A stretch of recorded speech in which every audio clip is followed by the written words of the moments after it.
ഈ വിഴിഞ്ഞം എന്ന ഈ അന്തർദേശീയ തുറമുഖം അത് സമയബന്ധിതമായി ഒരുപക്ഷെ നേരത്തെ തീരുമാനിക്കപ്പെട്ടിട്ടുള്ളതിനേക്കാൾ വേഗത്തിൽ, അതിനേക്കാൾ മുന്നേ അതിൻ്റെ പൂർത്തീകരണത്തിലേക്ക് എത്തിയതിന് അതിൻ്റെ പിന്നിൽ പ്രവർത്തിച്ച ഒരു നുള്ളു മണ്ണെടുത്ത, അത് ചുമന്ന, ഒരു പാറക്കഷ്ണം പൊട്ടിച്ച, ഒരു കുട്ട സിമൻറ്റ് മണലുമായി ചാലിച്ച, അവിടുത്തെ യന്ത്രസാമഗ്രികൾ പ്രവർത്തിപ്പിച്ച, കമ്പ്യൂട്ടറുകൾ പ്രവർത്തിപ്പിച്ച, അതിന് ചുക്കാൻ പിടിച്ച മറ്റ് ഈ മനുഷ്യരുണ്ടല്ലോ, ഈ യന്ത്രങ്ങളും എല്ലാം ഇതെല്ലാം മനുഷ്യരാണ്.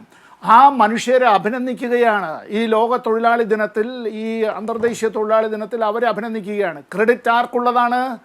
ക്രെഡിറ്റ് മനുഷ്യർക്കുള്ളതാണ്. ക്രെഡിറ്റ് ആർക്കുള്ളതാണ്? ക്രെഡിറ്റ് ഈ കൊച്ചു കേരളത്തിനുള്ളതാണ്. ആ ക്രെഡിറ്റ് ആർക്കുള്ളതാണ്? ഇത് നിശ്ചയദാർഢ്യത്തോടു കൂടി ഇത് പൂർത്തീകരിക്കുന്നതിന് വേണ്ടി ഏത് കപ്പലിനും ഒരു കപ്പിത്താൻ ഉണ്ടാവണം, ഏത് വിമാനത്തിനും അത്തരത്തിൽ നമ്മൾ പറയുമല്ലോ, അതിനെ വിമാനത്തിന് അവർ പറയുന്ന ഷിപ്പ് എന്നാണ് പറയുക, അതിനും ഒരു ക്യാപ്റ്റൻ ഉണ്ടാവണം. ഈ കേരളത്തിൽ 9 കൊല്ലക്കാലം ഇത്തരമൊരു കാര്യം മുന്നോട്ട് കൊണ്ടുപോകുമ്പോൾ ഇവിടെ ഈ എൻ്റെ ചങ്ങാതി നമ്മുടെ പ്രിയപ്പെട്ട സുഹൃത്ത് രാജേഷ് പറയുമ്പോൾ UDF-മായി ബന്ധപ്പെട്ട കാര്യത്തിൻ്റേത്, ഞാനിപ്പോൾ കൂടുതൽ ഈ പഴയ ചരിത്രങ്ങളിലേക്ക് പോകുന്നില്ല. ഞാൻ രാജേഷിനെ നുള്ളി നോവിക്കാനൊന്നും ഞാൻ പരിശ്രമിക്കുന്നതേയില്ല. ഞങ്ങൾ രണ്ടുപേരും തൊഴിൽ കൊണ്ട് അഭിഭാഷകരുമാണ്. 2010 ഓഗസ്റ്റ് മാസത്തിൽ ഈ തുറമുഖത്തിൻ്റെ അന്ന് ഈ അദാനി കടന്നു വന്നിട്ടില്ല.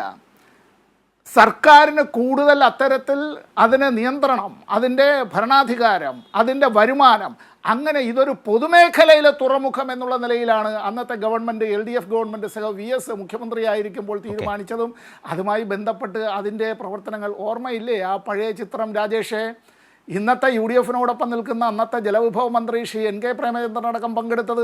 ഇനി വേറൊരു കാര്യം, ഇതുമായി ബന്ധപ്പെട്ട കാര്യത്തിൻ്റെത് ഈ കരാറ്, മറ്റു കാര്യങ്ങൾ, ഇത് ശരിയാണ്. ഇപ്പോൾ CAG റിപ്പോർട്ടുമായി ബന്ധപ്പെട്ട ഞാനിപ്പോൾ അതിൻ്റെ നെഗറ്റീവായിട്ടുള്ള എന്തെങ്കിലും ഒരു കാര്യത്തിനെ സംബന്ധിച്ചൊന്നും പറയുന്നില്ല. എന്തുകൊണ്ട് എന്ന് പറയാം.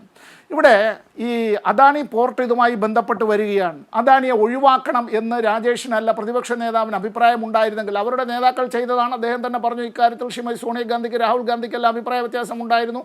ഞങ്ങൾക്ക് കരാറിലെ ടേംസ് ആൻഡ് കണ്ടീഷൻസിലാണ് അഭിപ്രായ വ്യത്യാസം ഉണ്ടായിരുന്നത്. കരാർ മുടക്കാനല്ല, എങ്ങനെ മൂക്ക് മുറിച്ച് ശകുനം മുടക്കാനല്ല.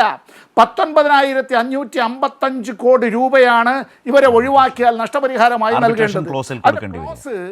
കൺട്രോളർ ആൻഡ് ഓഡിറ്റർ ജനറലിൻ്റെ റിപ്പോർട്ടിൻ്റെ ക്ലോസ് 38.3.5 ഒന്നെടുക്കണം.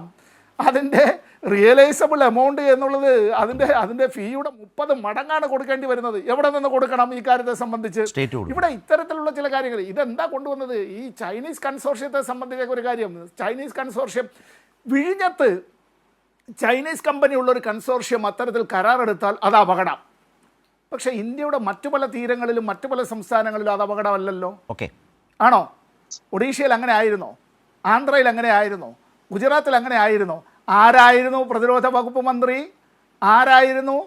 അതൊക്കെ ചില രാഷ്ട്രീയ തീരുമാനങ്ങളാണ്. ഇപ്പോൾ ഇത് പൂർത്തീകരിക്കുകയാണ്, മുന്നോട്ട് പോവുകയാണ്.